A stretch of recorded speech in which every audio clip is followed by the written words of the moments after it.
Happy Sunday! Tapos na po ba kayo magsimba? I-flex ko lang po ngayon ang ginawa po ni Mama sa malalaking pandesal. Ayan no, hiniwa na. Tapos nilagyan ng grated cheese. Ooh, yum yum yum yum! Tapos may spring onions. Sinalang na sa pan. Dinagdagan ng grated cheese. Tapos, tinakpan. Maya-maya lamang ay nilagay ng aking paboritong tomato.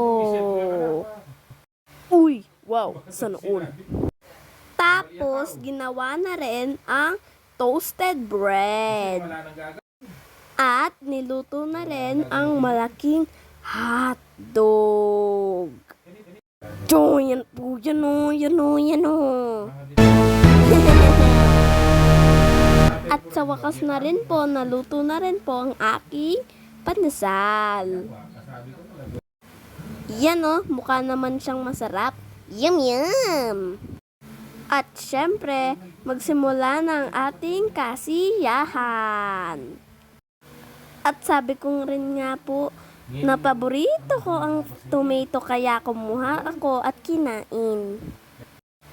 At syempre, hinugasan muna yan. Tapos, hatak na sa pandesal. Tikman nga natin yung bread na ginawa ni Mama. Mumukhang masarap siya ha. Wow! Patok na patok sa lasa. Okay na. Yun lang po.